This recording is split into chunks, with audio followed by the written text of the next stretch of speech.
I told my sister 3 times I couldn't watch her kids that Saturday. At 7 the next morning, my doorbell rang.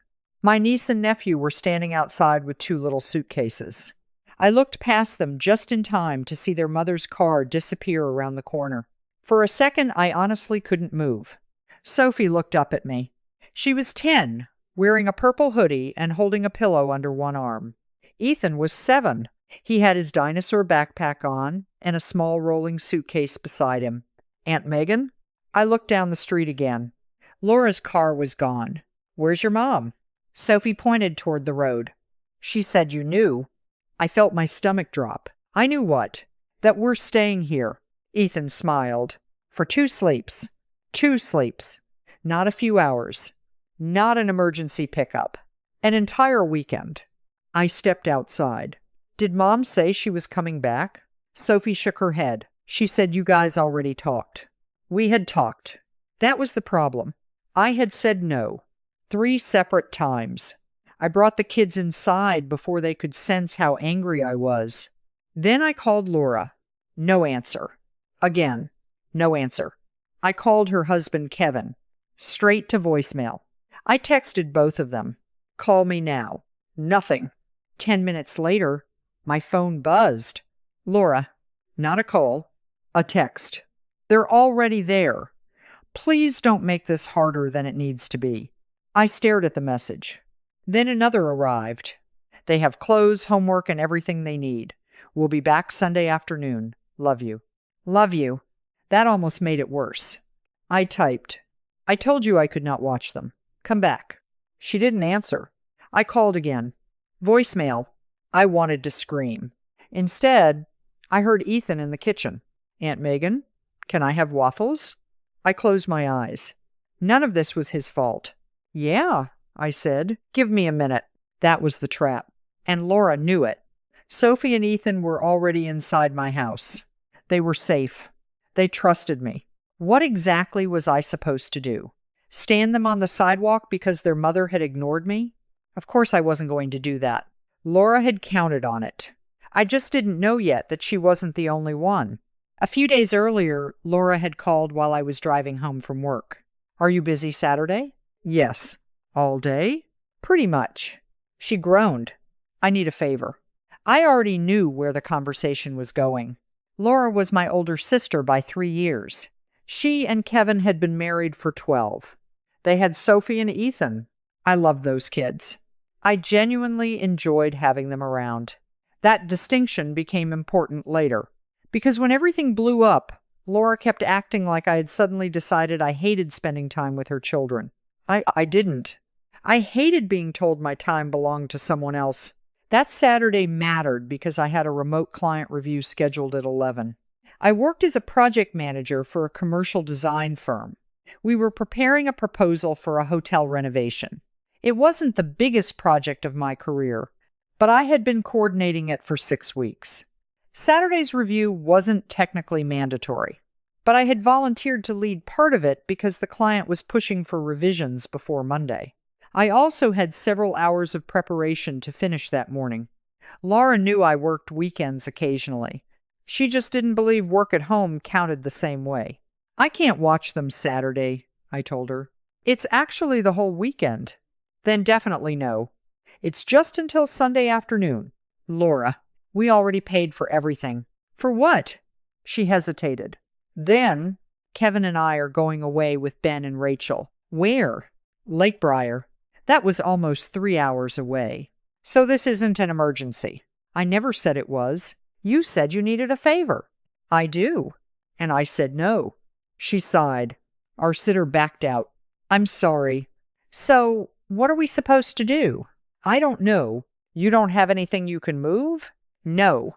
You just said you're working from home. I said I'm working. It's not like you have to go anywhere. That doesn't mean I can watch 2 kids. They're not babies. Ethan is 7. He can entertain himself. Laura, no. She got quiet. Then she tried a different approach. They've been asking to see you. Then we can plan another weekend. Megan, we already paid for the hotel. I understand. It's non-refundable. I understand. So, you're just okay with us losing the money? I actually laughed. Not because it was funny, because the question was so strange. You booked a weekend before you had childcare? We had childcare. Then your sitter canceled. Exactly. And that's unfortunate. You could help. I can't. Won't. Either way, the answer is no. She ended the call irritated. That night, Mom called. At the time, I didn't think much of it. Laura says you're busy this weekend. I am. She and Kevin have that trip. I know. Could you maybe work around the kids? No. Mom went quiet. You've had them while working before, for a couple of hours. What's the difference? About 40 hours. She laughed softly. You're exaggerating. I'm not. Your sister doesn't get many weekends away. Then she should have confirmed childcare. Megan. Mom, I've already told her no. I know. Then why are we still discussing it? Mom sighed. Fine. That should have been the end. Friday afternoon, Laura tried again. One last text. Please reconsider. The kids would have fun. I replied. I can't watch them Saturday. Please make another plan. She sent back. Okay. One word. Okay. I believed her. That was why seeing those suitcases on my porch Saturday morning felt less like inconvenience and more like betrayal. Laura hadn't misunderstood me. She had waited until I couldn't enforce my answer without hurting Sophie and Ethan. I made waffles. Ethan wanted strawberries on his. Sophie sat at the counter watching me. You have work today? Yeah. Mom said you didn't have to go anywhere. I stopped for half a second. She's right. I'm working here. Oh. Sophie looked down at her plate. Then she said you wanted us. That one hurt. I always like seeing you guys. But did you want us this weekend? She was 10. 10-year-olds hear more than adults think they do. I wasn't going to lie to her. I had some work I needed to do. Her face changed. So we messed it up? No. I put the spatula down. Absolutely not. She looked at me. You didn't mess anything up. Mom said you already knew. I know. I forced myself to soften my voice. This is an adult scheduling thing. It has nothing to do with you or Ethan. She nodded, but I wasn't sure she believed me. That was the first moment I realized Laura's choice had put the kids in the middle. I set them up in the living room with breakfast and cartoons. Then I called Mom. Laura left the kids at my house. Mom answered too quickly. Just keep them this weekend. I froze. No surprise. No. What? No. She did what? Just keep them. Mom. What? Did you hear what I said? Yes. She dropped them here after I told her no. I know you're upset. You don't sound surprised. Mom paused. Laura already left. That's not what I asked. There's nothing anyone can do now. I can think of something. She can turn around. Megan, they're halfway there by now. I looked at the clock. Laura had left maybe 40 minutes earlier. Halfway there? How do you know where they are? Silence. I felt something shift. Mom. What? Did you know she was bringing them here? I knew she was trying to work something out. That's not an answer. Mom sighed. She mentioned she might. When? Yesterday. And you didn't tell me? I thought she'd talk to you. She did talk to me. I said no. Well, they're there now. I couldn't believe how casually she kept saying it. Can you take them? Mom immediately said, Your father and I have plans. I almost laughed. Of course. Their plans counted. Mine didn't. What plans? We're meeting the Millers for lunch and going to your aunt's later. You could cancel. Megan, why is my weekend automatically the one that changes? Because the children are already with you. Again. The outcome had become the justification. They were already there. Therefore, I had to accept it. I have to work. They're old enough to play. Mom, I'm not doing this. Doing what? Explaining why my no should matter. She got irritated. You're making this into something bigger than it is. No. Laura made it bigger when she left 2 kids at my door. Those aren't strangers, Megan. I know exactly who they are. Then stop talking like having them is some horrible burden.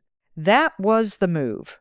Every time I objected to Laura's behavior, the conversation became about how much I loved the children, as if those were the same issue. I lowered my voice. I love Sophie and Ethan. Then what's the problem? Laura knew I couldn't watch them and left them anyway. Mom didn't answer. I ended the call before we started repeating ourselves. By 9:30, my apartment looked like a daycare. Ethan had built something out of sofa cushions. Sophie was doing homework at my dining table. I had my laptop open beside her. Every 10 minutes, someone needed something. Juice, a charger, help logging into a school website, tape, a snack. Then Ethan knocked over a glass of orange juice near my notes. He looked terrified. I'm sorry. I grabbed paper towels. It's okay. I'm really sorry. Ethan, you're fine. He helped me wipe it up. I wasn't angry at him. That almost made everything harder. At 10:30, I logged into the client meeting early. I told Sophie, I need about an hour where it's really quiet. She nodded seriously. I'll make Ethan be quiet. You don't have to parent your brother. She smiled. I kind of do. The meeting began. For the first 15 minutes, everything worked. Then I heard running. Then, give it back. Then something hit the floor. I muted myself. Sophie? He took my headphones. I didn't. I closed my eyes. The client asked me a question. I unmuted. Sorry. Could you repeat that? I got through the presentation. Barely. Nothing disastrous happened. Nobody threatened my job. But I knew I hadn't been at my best. Afterward, my coworker Nina messaged me. Everything okay? You seem distracted. I typed. Family issue. It's handled. Handled. That was my word. I handled things. Laura knew it. Mom knew it. Everyone knew it. That afternoon, Laura finally called. I took the call in my bedroom. Are the kids okay? Her voice sounded relaxed. There was music behind her. They're fine. See? I actually stopped breathing for a second. See what? They're fine. You're fine. I told you to come back. We're already here. Where? The hotel. Then leave. Megan. No, you do not get to act like this worked out. But it did. No. I made sure your children were safe. That's not the same thing. She sighed. I knew you'd take good care of them. You knew I'd said no. Because you were stressed about work. Because I couldn't watch them. Same thing. No. Laura lowered her voice. Can we not ruin the whole weekend? I almost laughed. Whose weekend? She went quiet. I continued. You knew I had work. You were home. Stop saying that like being home means I'm free. The kids are easy. Then why didn't you take them with you? That made her angry. You know it's an adults-only trip. Then you needed childcare before you left. Our sitter canceled. And I said no. Megan, what do you want me to do now? Come get your kids. She exhaled loudly. We've been here less than 2 hours. That's not my problem. The hotel was expensive. That's not my problem. Kevin already took Friday off. Not my problem. She went silent. Then, wow. I hated that. That wounded little wow. Like I had become unreasonable by refusing to treat her choices as mine to fix. They're safe, Laura said, because I made sure they were. Exactly. No, not exactly. Then I asked, did Mom know you were bringing them? Laura didn't answer. Laura? I talked to her. Did she know? She knew we were having childcare problems. Did she know you were planning to leave them at my door? Another pause. I don't know what she thought. That was enough. Laura changed the subject. Can we talk about this Sunday? We're talking now. Kevin is waiting. Then let him wait. Megan. I heard Kevin say something in the background. Laura covered the phone. Then she came back. The kids love being with you. That sentence told me everything. She still thought this was about whether the kids enjoyed my house. I need you to understand something, I said. You didn't ask me for help this morning. I did ask. All week. And I said no. You knew we were stuck. And you decided my answer didn't matter. That's not fair. No. Leaving your kids on someone's doorstep after they said no isn't fair. They're your family. And you're their mother. She hung up. For the rest of Saturday, I focused on Sophie and Ethan. We ordered pizza. We watched a movie. Ethan fell asleep sideways on my couch with one sock missing. Sophie helped me carry his blanket over. Later, While she brushed her teeth, she looked at me in the bathroom mirror. Aunt Megan? Yeah? Are you mad we're here? My chest tightened. No. She watched me. You're mad at Mom. I'm frustrated with the grown-ups. So not us? Not even a little. She nodded. Then she said, Mom said you always say you're busy first. I froze. What? She said, sometimes you say you can't, but then you do. I didn't know what to say. Sophie continued. She said you never really mean no about us. There it was. Not from Mom. Not from Laura. From a 10-year-old repeating something she had heard enough times to remember. I sat on the closed toilet lid. Sophie, listen to me. She looked nervous. I love having you and Ethan around. Okay. But sometimes adults have plans. She nodded. And when someone says they can't do something, it doesn't mean they don't love you. I know. Good. She smiled slightly. Then she went to bed. I stayed awake for another hour. That sentence kept repeating in my head. You never really mean no about us. I thought Laura kept pushing because she knew I loved the kids. Then I realized she kept pushing because she believed loving them meant I could never really say no. And worse, she was teaching them the same thing. Sunday morning, I called Mom again. This time Dad answered. Morning. Is Mom there? Yeah. I need to talk to both of you. He put me on speaker. Mom sounded cautious. What's wrong now? Did you know Laura was going to leave the kids here? Mom sighed. We've been over this. No, we haven't. Dad said, Your mother said Laura mentioned it. Did you know she was planning to do it after I said no? Silence. Then Dad said, I knew there was some disagreement. That's not what I asked. Mom cut in. What difference does it make now? It makes a huge difference. Megan, they're safe. Again, safe. As if safety erased consent. Why didn't you warn me? Mom didn't answer. Mom, finally, because we knew once you saw the kids, you wouldn't turn them away. I didn't speak. I genuinely couldn't. She continued, probably because she mistook my silence for confusion. We knew you'd be upset with Laura, but we also knew Sophie and Ethan would be fine with you. So you all planned around the fact that I wouldn't punish the kids. No one planned anything. You just said you knew. That's not the same thing. Then why didn't you tell me? Mom's voice sharpened. Because you would have called Laura and started another argument. No. I would have stopped her from leaving. Exactly. There it was. They didn't warn me because warning me would have allowed my boundary to work. Dad spoke quietly. We probably should have told you. Mom immediately said, Robert? No, Diane, we should have. It wasn't a dramatic defense. He didn't suddenly take my side completely. But hearing one person admit it mattered. I said, You knew I said no, Dad answered. Yes. That was enough. I ended the call. Sunday afternoon, Laura and Kevin arrived around 3. The kids ran out excitedly. Laura hugged them. Kevin thanked me, like I had agreed. I waited until Sophie and Ethan were in the car. Then I stood beside Laura in my driveway. This will never happen again. She looked tired. Megan, can we not? No. The weekend is over. That doesn't erase what you did. I said thank you. I don't want thank you. Her face tightened. What do you want? For you to ask me before making me responsible for your children. I did ask, and I said no. She looked away. You still took care of them, because you left them here. They were safe. Stop saying that like it makes this okay. Kevin was standing near the car. I looked at him. Did you know I had said no? He hesitated. Laura answered for him. He knew we were trying to work it out. I looked directly at Kevin. Did you know? He finally nodded. I knew you weren't happy about it. That's not what I asked. Another pause. Yeah, I knew you'd said you were busy.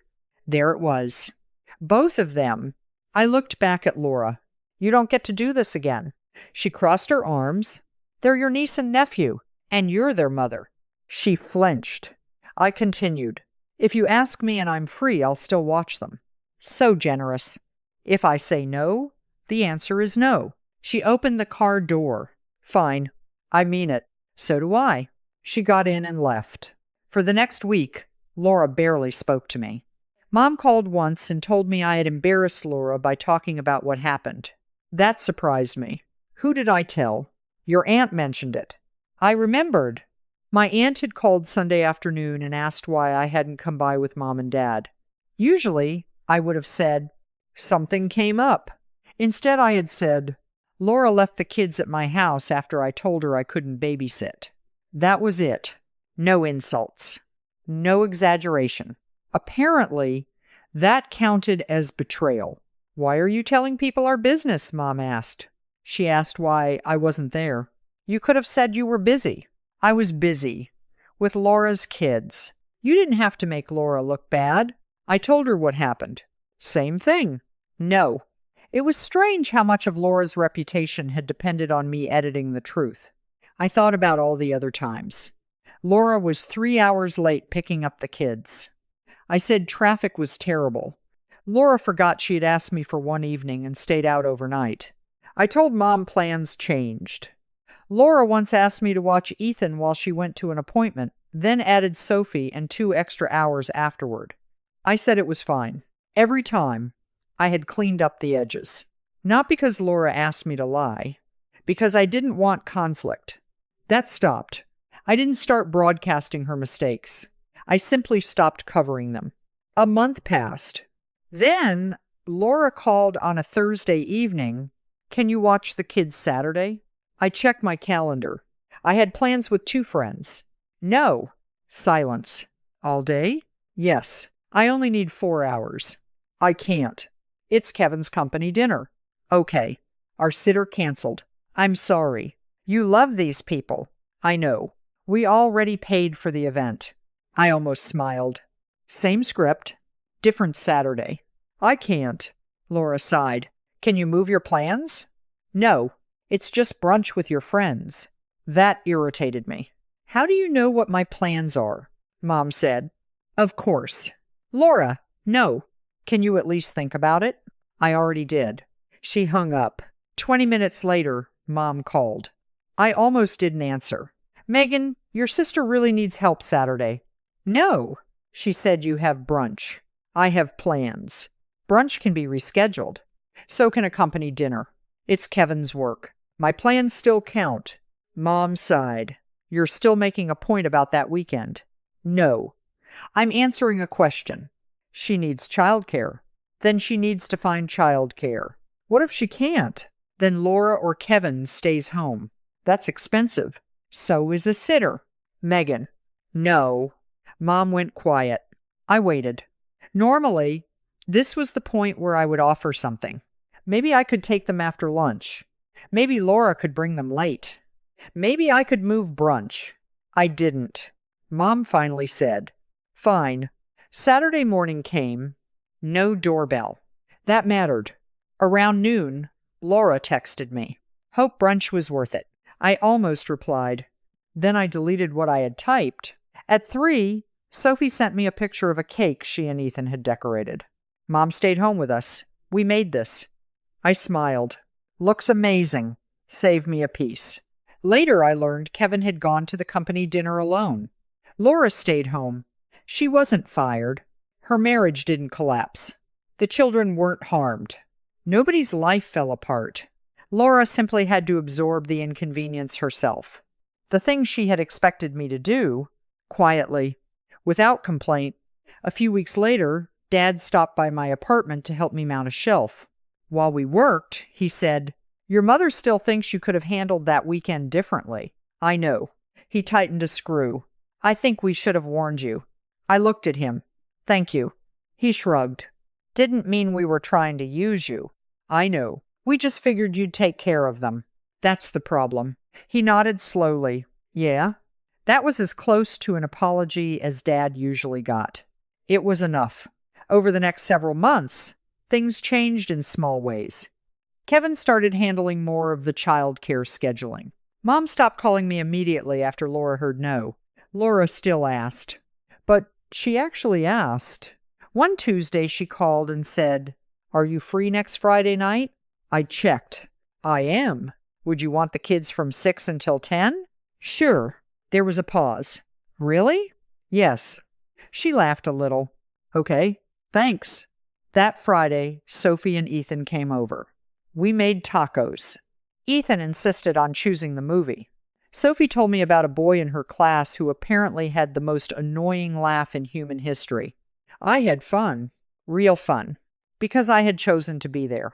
At the end of the night, Laura picked them up at 10. Not midnight, not the next morning. 10. As they were leaving, Sophie hugged me. Can we come again? Absolutely. Laura looked at me. I'll ask. I smiled. Good. Our relationship wasn't perfect after that. Laura still thought I could be more flexible. Sometimes I probably could. That was never really the point. The point was that she no longer got to decide when I should be. I never wanted to stop being the good aunt. I just stopped letting good aunt mean available babysitter. I still love Sophie and Ethan. I still show up. I still help when I can.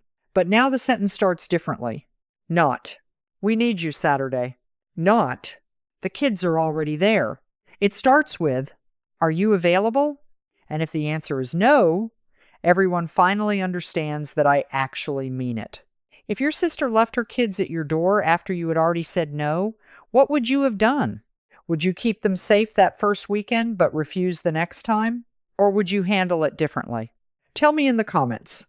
If you enjoy family drama stories about boundaries, family entitlement, sibling conflict, and the moment kindness becomes expectation, like the video and subscribe for more. Thank you for watching.